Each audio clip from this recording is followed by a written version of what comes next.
नमस्कार, मैं प्रिया। आप देख रहे हैं आंचलिक खबरें, अपनों की खबर आप तक। आइए नजर डालते हैं दिन भर की बड़ी खबर पर। 9 नवंबर 1989 की वह ऐतिहासिक सुबह जब अयोध्या के आकाश में सूर्य की पहली किरण चमकी, पूरी धरती पर एक नई आशा और उत्साह का संचार हुआ।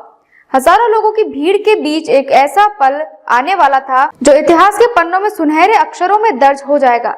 उसी भीड़ में एक व्यक्ति शांत, स्थिर, लेकिन अपनी अंदर असीम श्रद्धा और विश्वास लिए खड़ा था, कामेश्वर चौपाल। वही कामेश्वर चौपाल जिन्होंने राम मंदिर के शिलान्यास के लिए पहली ईंट रखी। उनकी यह भूमिका केवल एक क्षणिक घटना नहीं थी, बल्कि ये उनकी लंबी तपस्या और संकल्प का प्रतिफल थी। बचपन का सफर। कामेश्वर चौपाल का जन्म बिहार के सुपौल जिले के एक छोटे से गांव में हुआ। उनका बचपन संघर्षों और कठिनाइयों से भरा था।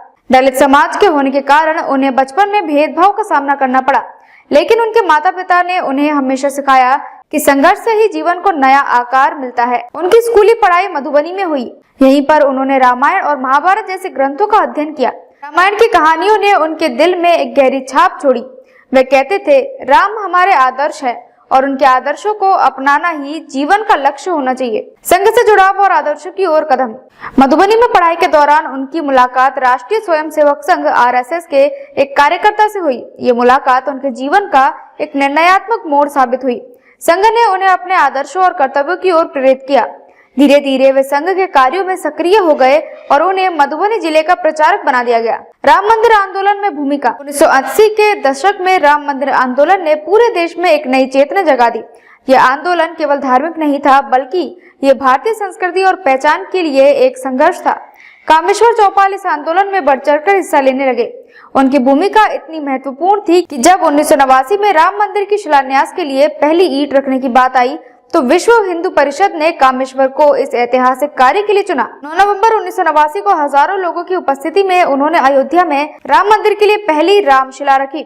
ये क्षण उनके जीवन का सबसे गौरवशाली पल था। उन्होंने कहा था, ये मेरे लिए सिर्फ एक ईंट रखने का कार्य नहीं था, बल्कि ये मेरे जीवन का सबसे बड़ा धर्म और कर्म था। दलित समाज के प्रतीक। कामेश्वर चौपाल दलित समुदाय से आते थे और उनकी यह भूमिका समाज में एक बड़ा संदेश दे गई। राम मंदिर आंदोलन में उनकी भागीदारी ने दिखा दिया कि भारतीय समाज में सभी वर्गों का समान स्थान है। वे खुद कहते थे, भगवान राम सबके हैं और उनके आदर्श को अपनाने का अधिकार सबको है। राजनीति और सामाजिक जीवन। राम मंदिर आंदोलन में सक्रिय भूमिका निभाने के बाद कामेश्वर चौपाल ने विश्व हिंदू परिषद छोड़कर 1991 में भारतीय जनता पार्टी (बीजेपी) का दामन थामा। उन्होंने 2 बार संसदीय चुनाव लड़ा, लेकिन दुर्भाग्यवश वे दोनों बार हार गए। इसके बावजूद उनकी पहचान एक मजबूत और प्रेरक नेता के रूप में बनी रही। 2002 से 2014 तक वे बिहार विधान परिषद के सदस्य रहे।